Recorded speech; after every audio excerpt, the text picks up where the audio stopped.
On the last day of October 1944, as darkness fell across the war-torn landscape of Western Europe, American bomber crews prepared for a mission unlike any they had undertaken before. The date was October 31st, Halloween, a holiday deeply embedded in American culture, but virtually unknown to their German adversaries below. What transpired that night would become one of the most unusual psychological warfare operations of World War II, a moment where military strategy intersected with cultural tradition in ways that confused, frightened, and demoralized enemy forces who could not comprehend what they were witnessing. The story begins not with the bombs themselves, but with the men who conceived this operation, individuals who understood that warfare extended beyond pure firepower into the realm of psychology, morale, and the human mind's vulnerability to the unexpected and unexplainable. By autumn 1944,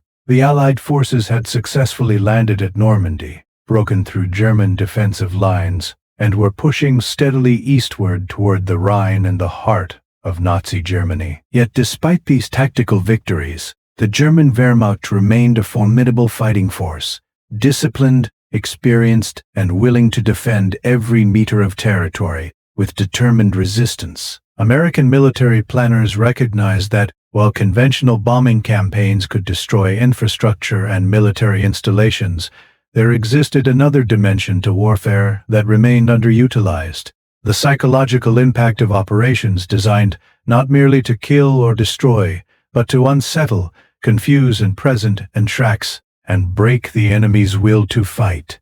The United States Army Air Forces had been conducting strategic bombing campaigns across Europe since 1942, with operations growing increasingly sophisticated in their targeting, coordination, and execution. By late 1944, American bomber crews had flown thousands of sorties, delivering hundreds of thousands of tons of high explosive and incendiary ordnance onto German cities, industrial centers, and military targets. The crews had become highly proficient, professional, and grimly efficient at their deadly work. Yet the monotony of repeated missions, the constant danger from anti-aircraft fire and enemy fighters, and the psychological toll of dropping bombs on targets, often obscured by clouds or darkness, created a unique strain on these young men, many barely out of their teenage years. Morale, while generally good, required constant attention and maintenance from commanding officers who understood that a motivated, confident crew performed better than one worn down by the relentless grind of combat operations. It was within this context that several factors converged to create the Halloween bombing operation. First, there existed a growing recognition among Allied psychological warfare experts that the German military and civilian population were becoming increasingly demoralized as the war turned decisively against them. Intelligence reports indicated rising pessimism among German troops, concerns about loved ones suffering under Allied bombing campaigns, and growing skepticism about the Nazi propaganda that continued to promise ultimate victory, despite mounting evidence to the contrary. Second, American commanders understood that maintaining high morale among their own forces was crucial, and allowing crews to engage in creative, even playful activities could provide psychological relief from the grim realities of their mission. Third, Halloween itself presented a unique opportunity, a culturally specific American holiday that celebrated the macabre, the supernatural, and the playfully frightening in ways that had no equivalent in German culture. The idea to paint bombs with Halloween imagery, specifically ghost faces and other spooky designs, emerged from conversations among bomber crews themselves rather than from high command directives.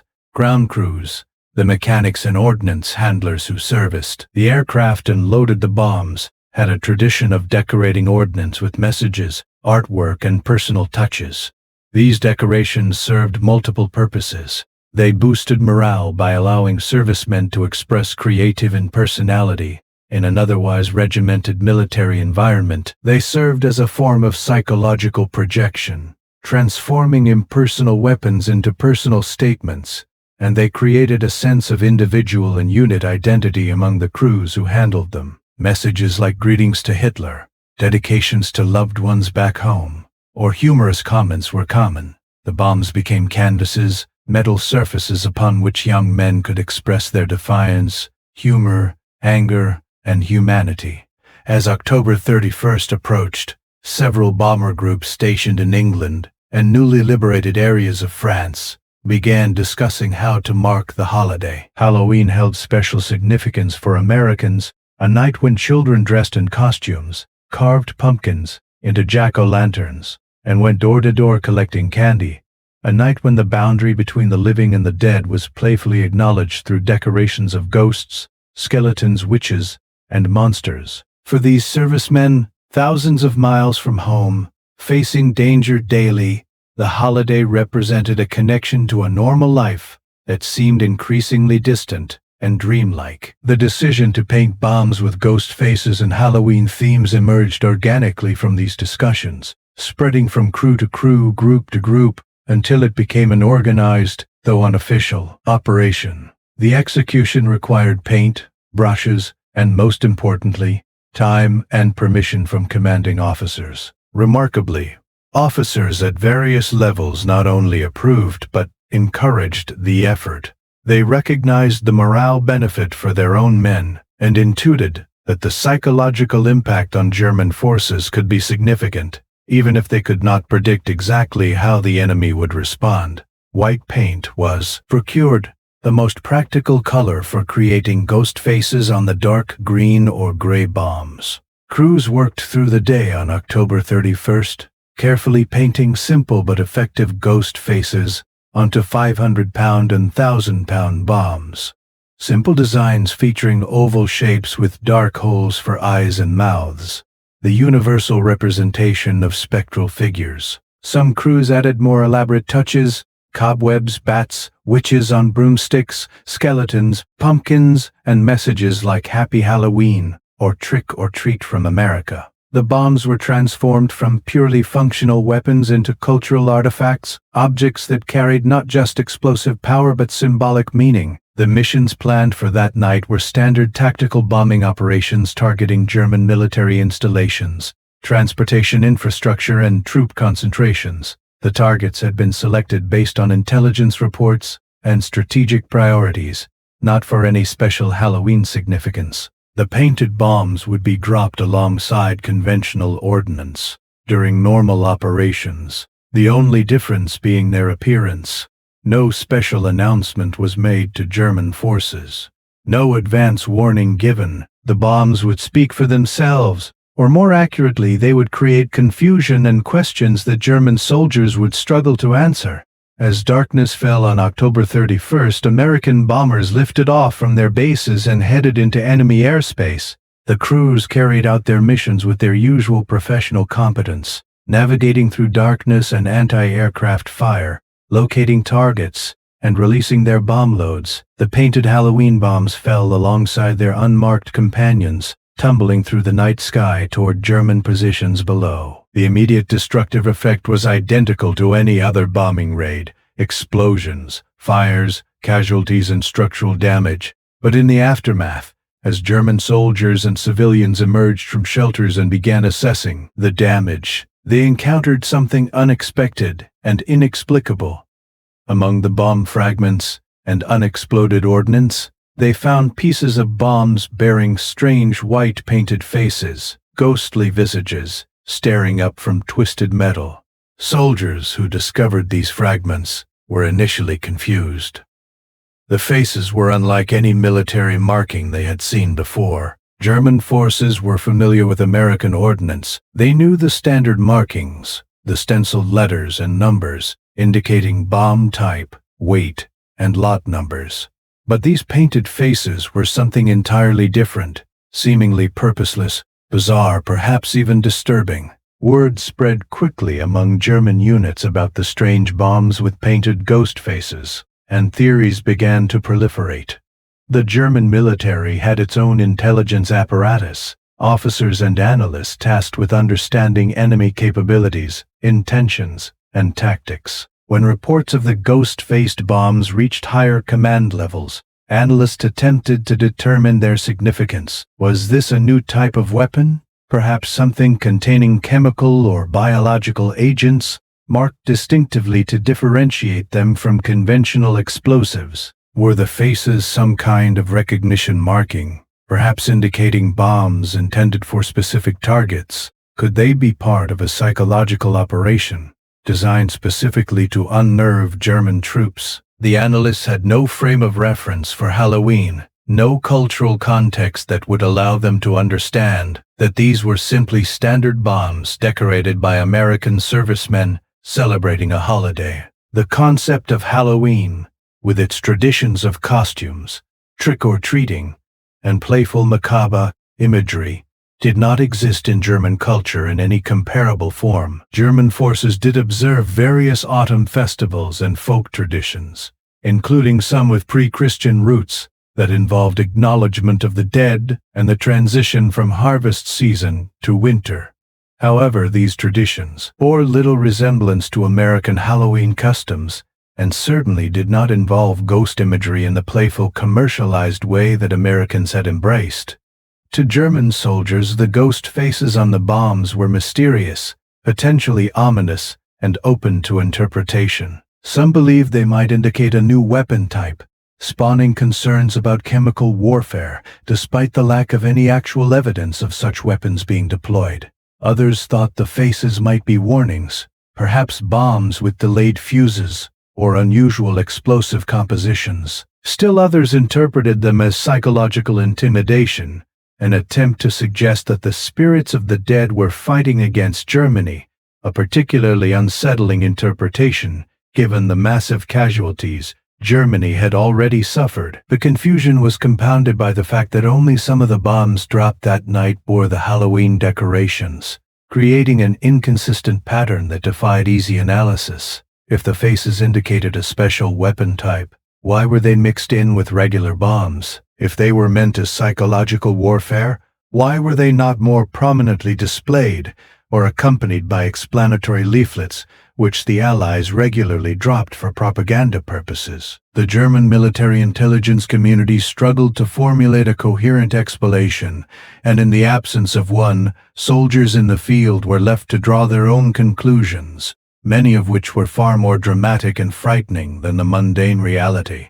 The psychological impact operated on multiple levels. At the most basic level, the unexplained and unusual naturally creates unease in humans, particularly in the context of warfare where the stakes are survival itself. When soldiers encounter something they cannot explain, something that deviates from expected patterns, it creates uncertainty and anxiety. These painted bombs introduced an element of the irrational into what was otherwise a grimly rational contest of firepower and tactics. The ghost faces seemed to mock the Germans, to suggest that their enemies possessed not just material superiority, but some other quality, perhaps supernatural, perhaps simply the confidence to waste time decorating bombs for inexplicable purposes. This latter interpretation, while closer to the truth, was perhaps most demoralizing of all, suggesting that American forces were so confident in their eventual victory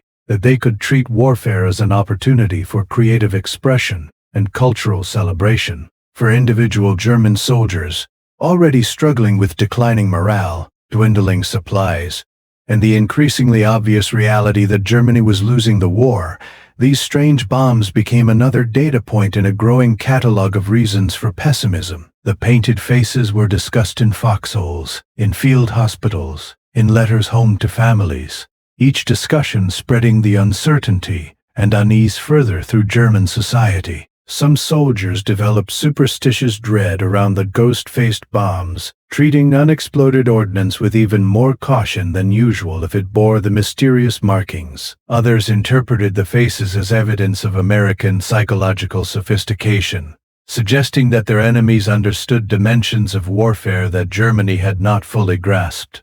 The reality, of course, was far simpler and more human than German intelligence could have imagined. American bomber crews had painted ghosts on bombs because it was Halloween, because they were young men far from home who wanted to maintain some connection to normal life and cultural tradition. because the act of decorating the bombs provided a small measure of psychological relief from the stress of combat operations and exclusions, and because they knew, with the dark humor common among combat soldiers, that adding a ghost face to a bomb before dropping it on enemy positions contained a certain grim appropriateness.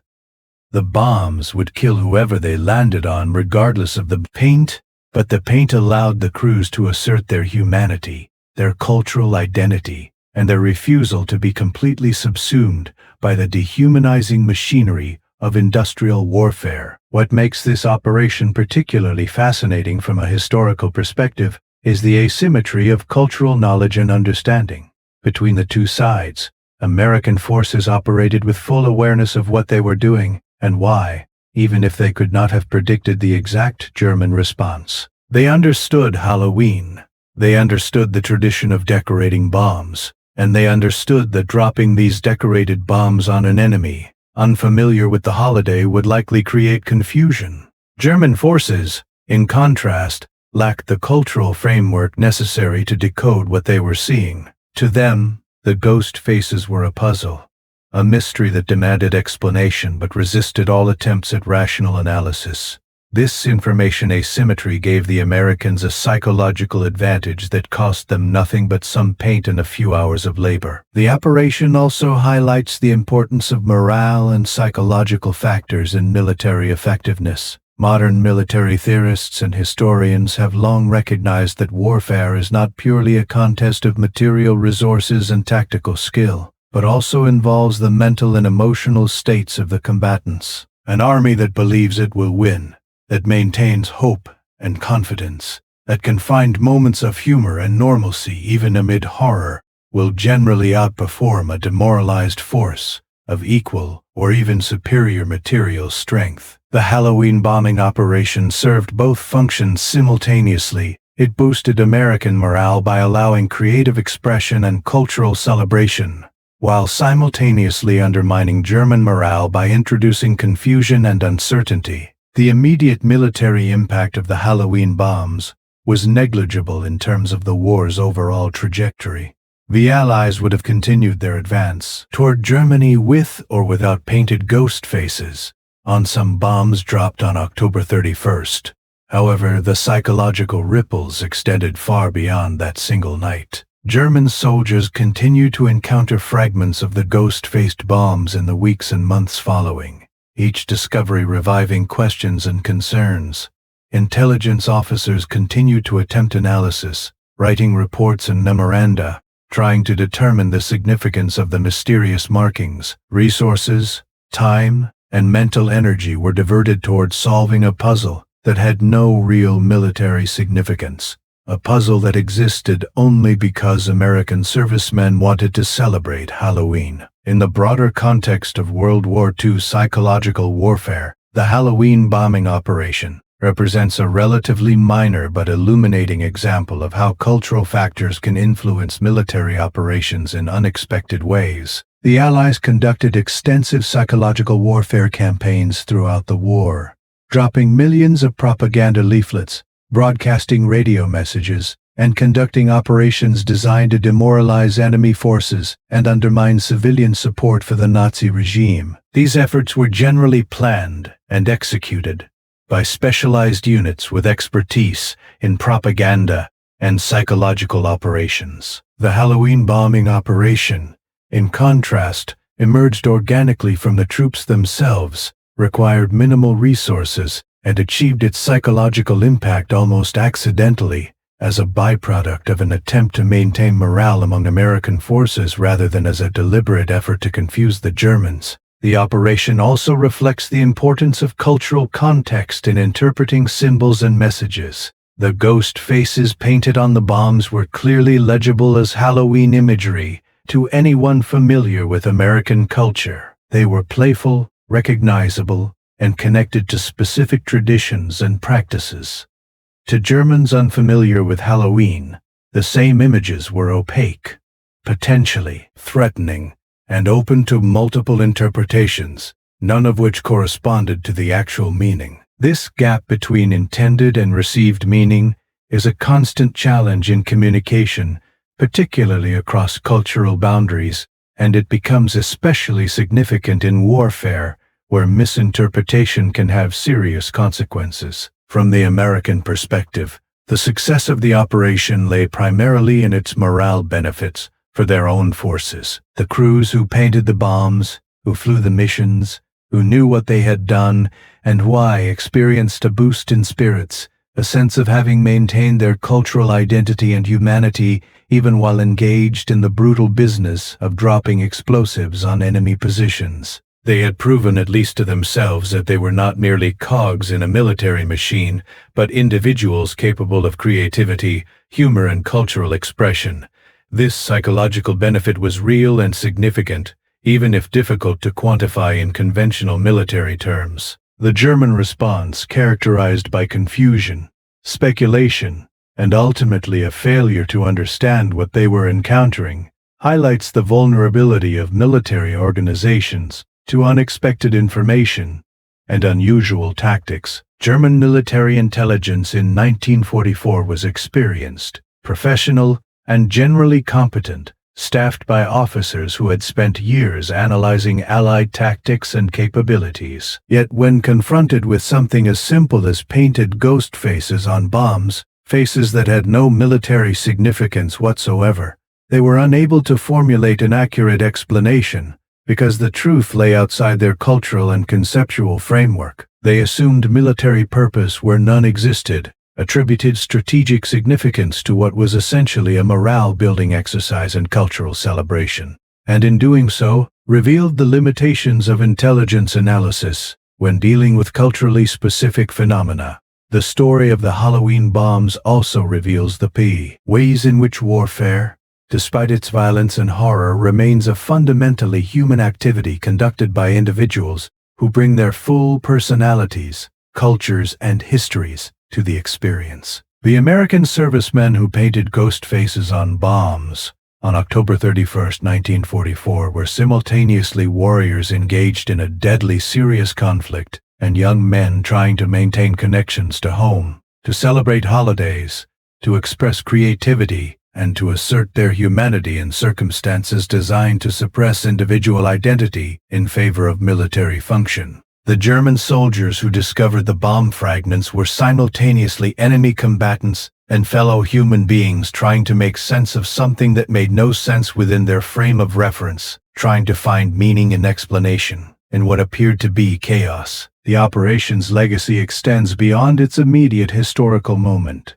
After the war, as historians began documenting the countless operations, battles, and incidents that comprised World War II, the Halloween bombing operation became a footnote, an interesting anecdote that illustrated the human dimension of warfare. Veterans who participated in the operation shared their memories, some with pride at having thought of the idea, others with amusement at the confusion it caused, still others with a more somber recognition of the strange juxtaposition between a childhood holiday celebrating playful scares and the deadly serious business of aerial bombardment. The story has been retold in various forms, sometimes embellished, sometimes simplified, but consistently serving as a reminder that even in the midst of humanity's most destructive conflicts, individual humans find ways to express culture, creativity, and the refusal to be completely defined by violence. For military historians and strategists,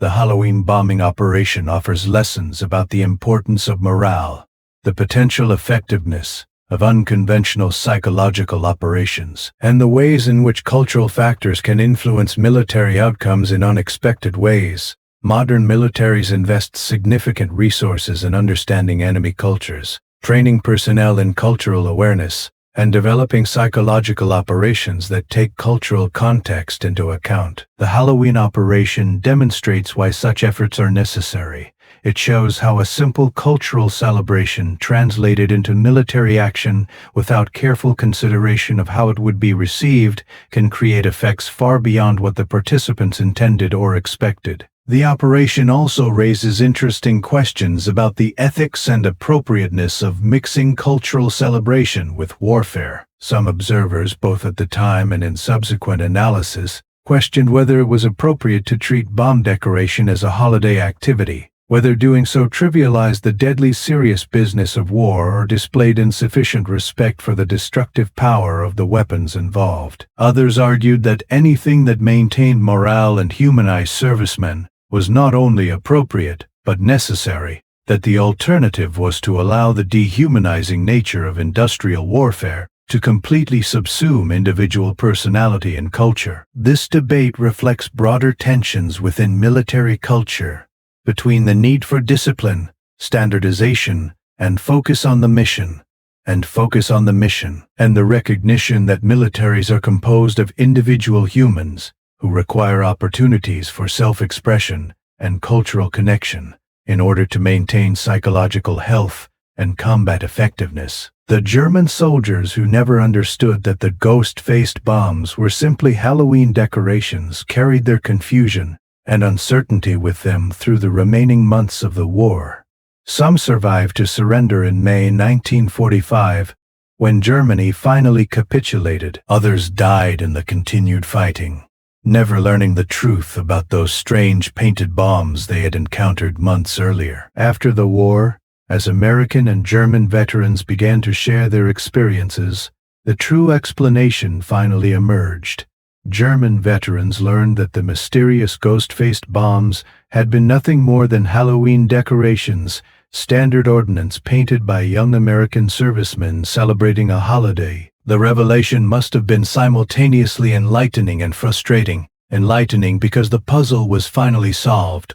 Frustrating because the answer was so mundane, so divorced from military significance, so utterly ordinary in its cultural context, yet completely opaque to those outside that context. The Halloween bombing operation of October 31, 1944, stands as a testament to the complexity of warfare, the importance of morale and psychology, the significance of cultural context in interpreting symbols and actions, and the persistence of human creativity and cultural expression, even in the most violent and destructive circumstances. It demonstrates that warfare, while terrible and tragic, remains fundamentally a human activity, shaped by culture, psychology, creativity, and the individual and collective need to maintain identity and meaning even in the face of industrialized death.